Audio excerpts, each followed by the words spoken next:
आग सोने को परखती है और विपरीत स्थितियां मानव को परखती है। ये शिक्षा लेनी है राम राज्य से। राम विपरीत परिस्थितियों में सदा प्रसन्न रहे, और कहें तो विपरीत परिस्थितियों में और प्रसन्न हो गए सामान्यतः अनुकूल परिस्थितियों में जितना होते। प्रतिकूल परिस्थितियों में राम खिलखिला के हंसे।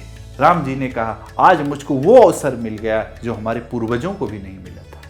इसे कहते हैं धैर्यशीलता, इसे कहते हैं सहनशीलता। और जिसके पास सहनशीलता है, जिसके पास पेशेंस है, फिर जीवन में कितनी भी परिस्थितियां आए, कितनी भी कठिन परिस्थितियां आए, उन परिस्थितियों से वो कभी डिगने वाला नहीं, हिलने वाला नहीं।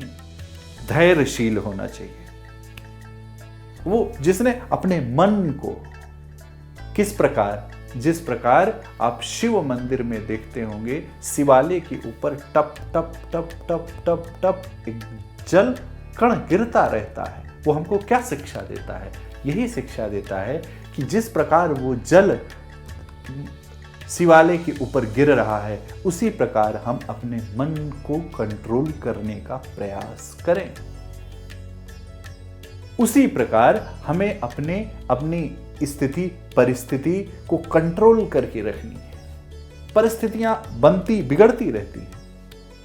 एक औसत किस्म का जो आदमी होता है, एक साधारण आदमी, उन परिस्थितियों में नदियों की भांति बह जाता है। कठिन में यदि परिस्थितियां विपरीत हैं तो वो विपरीत परिस्थितियों के साथ रोने लगता है, और यदि परिस्थितियां अनुकूल हैं तो अनुकूल परिस्थितियों के साथ हंसने लगता है।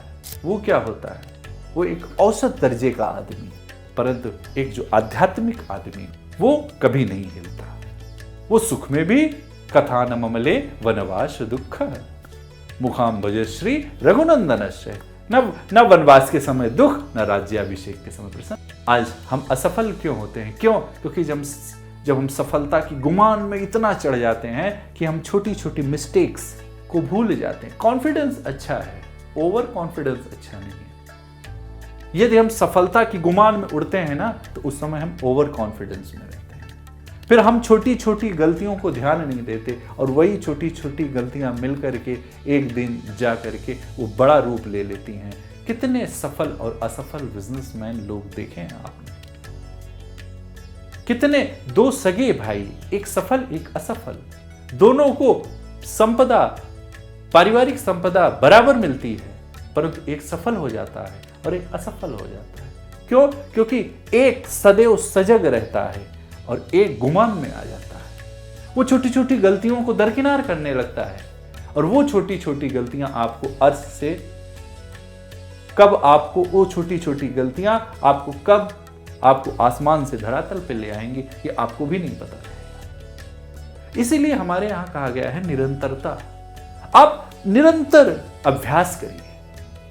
राम जी सदैव अभ्यासरत रहते थे, सदैव कार्य में रहते थे। एक बार राजा जनक के यहां अकाल पड़ गया। 12 वर्ष तक इतना अकाल पड़ा था कि जल नहीं था, खाने का सामग्री नहीं थी। जनक जी पूरा प्रयास करते थे, पूरा प्रयासरत रहते थे कि कैसे प्रजा को कष्ट ना हो। 12 साल बाद जब जनक जी भी होपलेस हो गए, एक बार भ्रमण करने हेतु प्रजा के संग निकले। देखे एक बहेलिया अपने बाण को निरंतर साध रहा था। पूछा, क्यों भाई, अब तो कोई पक्षी बचा ही नहीं, अब आप किसको मारोगे? कहा, राजन, कोई पक्षी रहे या ना रहे, हम तो निरंतर साधना में लगे रहते हैं, क्योंकि अभी पक्षी नहीं है, और यदि पक्षी आ जाएगा, हमारी साधना यदि नहीं रहेगी निरंतर, तो हमारा निशाना नहीं लगेगा। इस कहानी से शिक्षा लेनी चाहिए।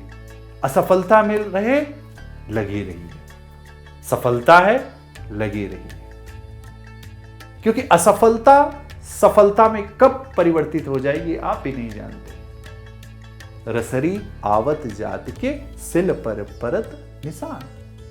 एक पत्थर पर निशान पड़ जाता है, साधारण रस्सी के घर्षण से, आने जाने से एक पत्थर पर निशान पड़ सकता है। तो हमारे आपके जीवन में यदि कठिन परिस्थितियां हैं तो हमको आपको राम राज्य से शिक्षा लेना चाहिए, क्योंकि राम जी कभी गिव अप नहीं करते थे, कभी नहीं, नेवर।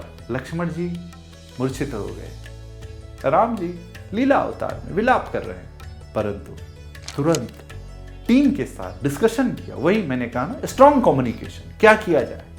पंचों ने कहा जाओ, सुसेन है। तुरंत हनुमान जी को, उस समय अंगद को नहीं भेजा। सोचने वाली बात है, राम जी जानते थे कि ये काम हनुमान जी करेंगे। सुसेन वैद्य को लाए, संजीवनी लाए, लक्ष्मण जी जीवित हो। और इसके आगे देखिए कितना विश्वास था राम जी को लक्ष्मण जी पर या अपनी टीम पर, कि फिर उन्हीं लक्ष्मण को फिर पुनः मेघनाथ से लड़ने के लिए भेजे। एक बार मेघनाथ की ये दशा हो, मेघनाथ के द्वारा लक्ष्मण जी मूर्छित हो गए थे, तो राम जी को स्वयं लड़ना चाहिए था। लेकिन क्यों भेजा? शिक्षा देकर के भेजा। भाई इस बार जाना तो विवेक के साथ लड़ाई लड़ना, जोश के साथ होश। और तब उन्होंने कहा कि अब मैं जाऊंगा तो आपके द्वारा बताई हुई प्रत्येक शिक्षा को सिरोधार्य करूंगा। लक्ष्मण जी ने बड़े विवेकपूर्ण लड़ाई लड़ी।